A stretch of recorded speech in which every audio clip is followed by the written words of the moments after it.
The Monday morning quarterback, Peter King on a Monday. Okay, Ben McAdoo, I was wrong. I didn't think they'd fire him. Eventually, I knew they were going to. I think, honestly, Peter, they fired him a month ago upstairs, but something led to this. I guess it was the Eli Manning humiliation. Is that why they got rid of him now? There's no good way to do Eli Manning, but it was done in a very clumsy fashion with miscommunication between John Mara, the big boss, and Ben McAdoo and Jerry Reese. Ben McAdoo and Jerry Reese are non-communicative people, really. They're just not very good communicators. And so, therefore, I think this became obvious that it was something they had to do in firing both of them. But, Colin, I think the reason why they do it right now, much more than the Eli factor, is the fact that 3 of the last 4 games are at home, starting with Sunday against the Dallas Cowboys.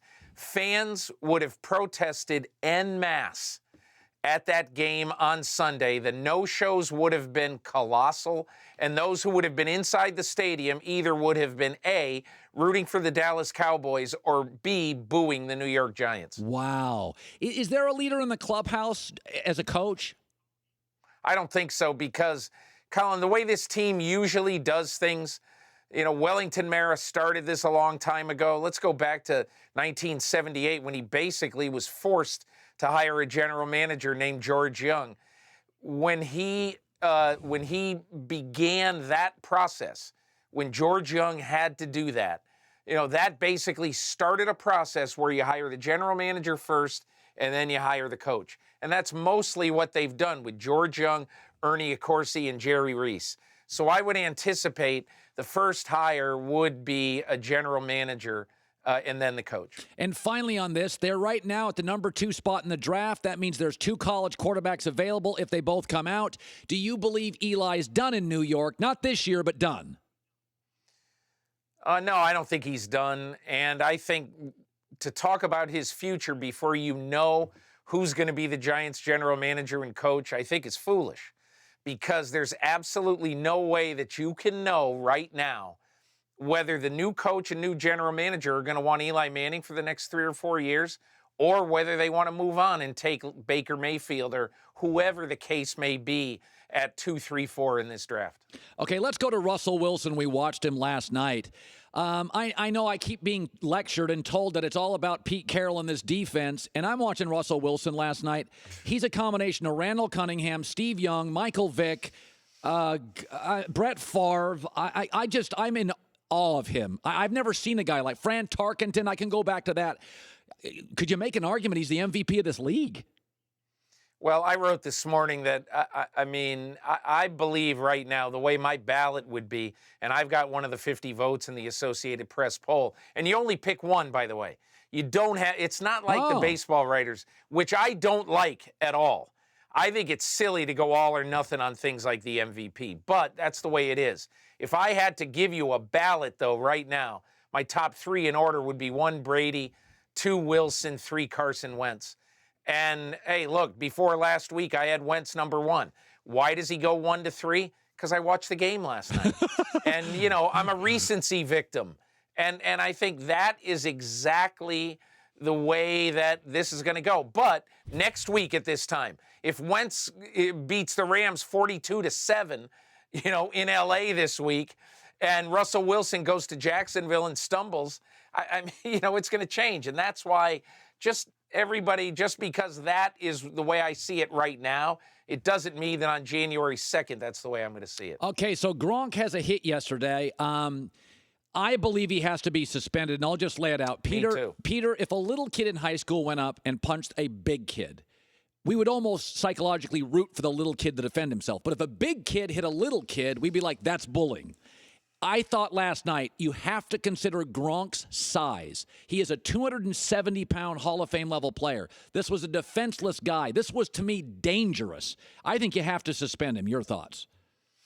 Well, in the era that we live in right now, Colin, in the NFL, where there has been so much evidence about CTE, about head trauma, about concussions, and them being bad for the rest of your life, and the NFL spending so much money and taking it so seriously, To watch Rob Gronkowski on this play after Tre'Davious White makes that play, to watch Rob Gronkowski go in with a forearm shiver to the back of his head and concuss Tre'Davious White, there can be no more suspendable offense, at least in my opinion, than what you saw Rob Gronkowski do in Buffalo. So Tom Brady barks on the sideline. Resume matters to me. The entire Russell Wilson career in Seattle, he's been a team guy. 5 seconds after that Super Bowl interception, he had even temperament. So when Tom barks, my feeling is he's barking for the right reason. It's a team reason. It's not personal vanity. It's not immaturity. There's something that happened on that play call, and Tom is ticked. It didn't bother me. Did it bother you? No, because Brady does that on the sidelines, and I don't see anything wrong with it. It's not Tom Brady calling attention to himself and saying, I'm right and you're wrong. It's what happens to me in the boardrooms occasionally of Apple or Google. People scream at each other and say, what the blank are we doing? What is our problem here? That is, to me, what you're seeing is creative tension. And it's not embarrassing the quarterback. It's Josh McDaniels saying something to Brady, Brady walking away and deciding, I'm not going to take what Josh McDaniels just said to me. And they've been together. They're a little bit of an old married couple. And I can tell you, knowing both of them pretty well, I can tell you that this happens. And this happens sometimes when they're not on TV. And you know what happens? By the end of the day, they get over it. And these guys both have very high regard for each other. So I don't take it very seriously. So I'm going to throw this out there. And I was driving to work. I drive to work at like 5:40 in the morning. In L.A., I just don't want to get beat up in the traffic. And I was bouncing around. When I drive to work in the morning, Peter, I'm listening to 15 radio stations. I want to hear what the lead story of the day is. And a radio show, and it's a sports show, and I'd love to give them credit, but I don't know who it was. And it was a really interesting thing. They said if all the coaches were available in free agency and you could hire them, Belichick would go number one. Would Sean McVay go number two with the Rams? Peter, they haven't had very many bad quarters this year. I mean, this kid I didn't even know he was on the radar 2 years ago. What do you make of the Rams? I mean, I love the Rams. I don't know how you can't love them. You saw a guy come into a situation and take some talent. He and Les Snead added to that talent in the offseason. And after they added to that talent, they coached the living heck out of it. McVay and his staff did. The first day in Rams training camp, I saw Sean McVay. If the practice was 2 hours long, he was with the quarterbacks an hour and 55 minutes on the tiny, tiny minutia of what makes a quarterback really good. And so to me, I think a coach matters so much in football versus a manager in baseball or a coach in the NBA. I'm not too familiar with hockey, but I think a coach matters so much in the NFL, and you're seeing the results of that this year with McVay and the Rams. Finally, Sam, put up the NFC playoff picture. This is as tight as I remember. Who's going to be that last team that sneaks? I mean, listen, Minnesota's going to win a division. Philadelphia is. I think the Rams are. It feels like the Saints are the best team. Then you got Seattle, Carolina, Atlanta, Detroit, Green Bay, Dallas. Do you think Atlanta clings on to that and holds on? And Carolina, who do you think? I'll tell you, it's a huge game Thursday night, New Orleans and Atlanta. That is Atlanta's season, in my opinion. Atlanta has to win that game against the Saints to have a good chance to make the playoffs.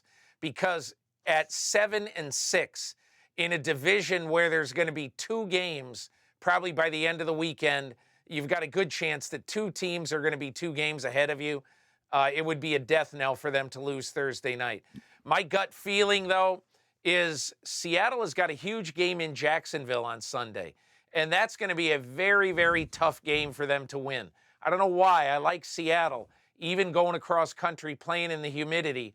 But I think that game and the Atlanta-New Orleans game Thursday night are both vital for the two teams' playoff hopes. Okay, I want you to go to the site I do every Monday, themondaymorningquarterback.com, themmqb.com. Peter King is always great stuff. Thank you. Thank you, Colin. Thanks for watching. Subscribe here to get the latest from the show. Also, be sure to check out more of the best clips from The Herd or go watch a few segments from the newest show on FS1, First Things First, with Chris Carter and Nick Wright.